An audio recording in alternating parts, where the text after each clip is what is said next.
سات رنگوں کے جہاں میں آدمی ہے ہر زمان، حسرت و غم سے مثل چنگ مصروف فغاں، آرزوئے ہم نفس پہ ہم جلاتی ہے اسے، نالہ ہائے دل ربایا نہ سکھاتی ہے اسے، پانی اور مٹی سے لیکن جب بنا ہے یہ جہاں، کیسے کہہ سکتے ہیں دل سے آشنا ہے یہ جہاں، بحر و دشت و کوثر و کاں ہیں خاموش و کر، آسماں و ماہ و نجم و ماہ ہیں خاموش و کر۔ کتاب کا نام ہے جاوید نامہ، اور یہ کتاب کا ترجمہ عبدالعلیم صدیقی نے کیا تھا، جو مجھے ریختہ.org سے ملی ہے۔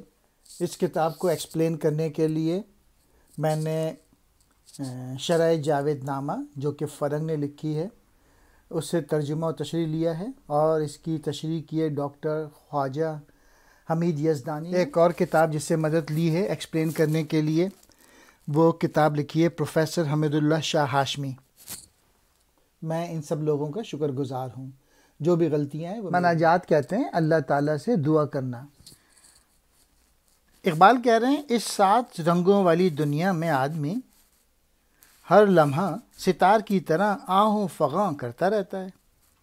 اس سے یہی مراد ہو سکتی ہے کہ انسان اس دنیا میں آنے سے پہلے روح کی صورت میں اور محبوب حقیقی کے قریب میں تھا، قرب میں تھا، گویا اب یہ جدائی اسے بے قرار رکھتی ہے اور وہ آہ و فریاد کرتا ہے۔ کسی ہمدم کی آرزو اسے جلاتی رہتی ہے اور وہی دل کو لبھانے والے نالے اسے سکھاتی رہتی ہے، گویا محبوب حقیقی کی جدائی میں انسان جن غم و آلام میں سے گزرتا ہے وہ اسے تلاش ہمدم میں اسے نقصان نہیں پہنچاتے، بلکہ اس کی بدولت وہ ایسے نالے کھینچتا ہے جو اسے لذت و سرور میں محو رکھتے ہیں۔ اسے شعر میں کہہ رہے ہیں لیکن اس پانی اور مٹی سے تخلیق شدہ جہاں یعنی یہ مادی دنیا کے بارے میں یہ کیوں کر کہا جا سکتا ہے کہ وہ بھی دل رکھتا ہے یا صاحب دل ہے؟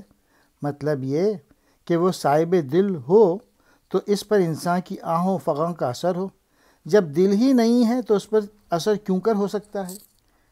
اس زمینی کائنات میں تو کیا سمندر اور بیاباں اور کیا پہاڑ اور گھاس سبھی گونگے اور بہرے ہیں، اسی طرح اوپر کی دنیا میں کیا آسماں اور کیا سورج اور یہ چاند، یہ بھی سب گونگے اور بہرے ہیں۔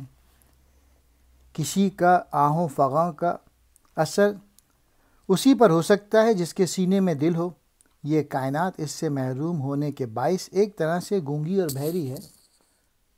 چنگ کہتے ہیں ایک قسم کا میوزک بجانے کا انسٹرومنٹ۔